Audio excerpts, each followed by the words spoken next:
But this, yeah, my story, this is a 60-year-old story, my flag story. It's not something, I found in my uncle's attic when he died. I've known this flag my whole life.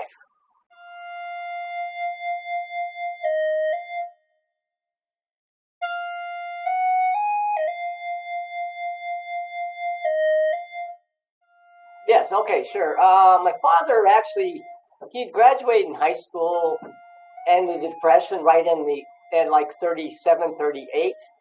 And then being in depression, no work, and, he's not knowing what to do. He joined the Montana National Guard. This was before the war. And just right when he was doing his basic training in Fort Lewis, Washington, he was there when Pearl Harbor happened. But the training was Fort Lewis, Washington, then they went to Australia, like in 42 is when they went there. Then from Australia, they jumped to Papua New Guinea, then up to the Philippines, ending in 45.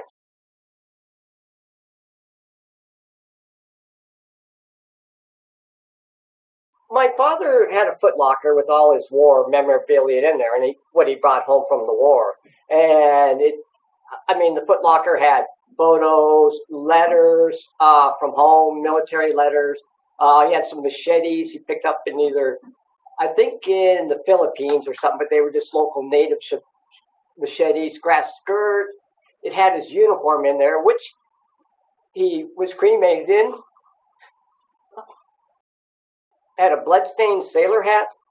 And there were 3 Hinamarus, not just Takeshi Hinamaru. There was a handmade one.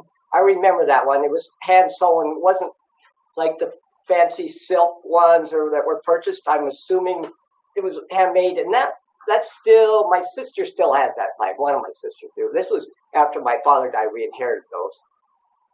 Then there was a Kishi flag, which was always my favorite.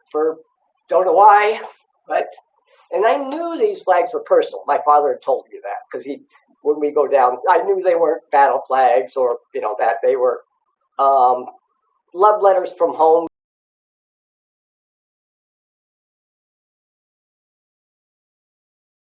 Maybe was intrigued by the bloodstains on there, but mainly intrigued by the art. I thought the Hinamarus were always, to me, like works of art, I guess would be the best way to put it, with just the Japanese script on there and all that, just beautiful.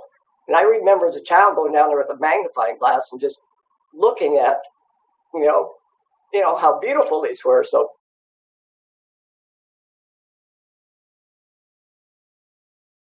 I took photos of the Hinamaru and emailed the embassy, Washington, and like the consulate in Los Angeles, and no response.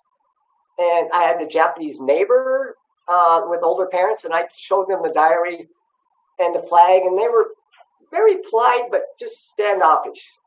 I actually took it into a sushi restaurant, and which was Japanese, and my friend had ate there. We went to dinner one night, and I took it in along with the diary and showed it to them, and very polite, but just kind of standoffish.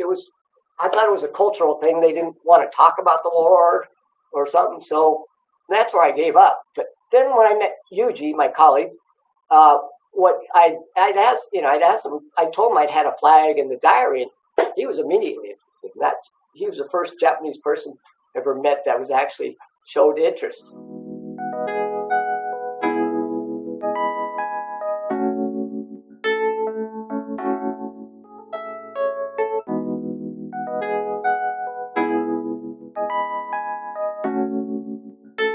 We got on a train, then we took the train down to Misaki. The Kishis came and met me at the train station, so that kind of threw everybody in chaos somewhat. I don't know why they came and met me.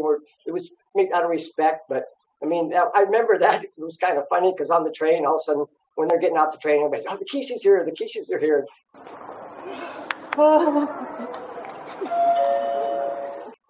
Everybody was in chaos because it threw their schedule off. But they came and met me at the train station, then to the ceremony, which was very Japanese too, I guess. It's just everybody got up and spoke, and said their things. And then I was last to go, and I gave my speech. Basically, I was the last person to talk there.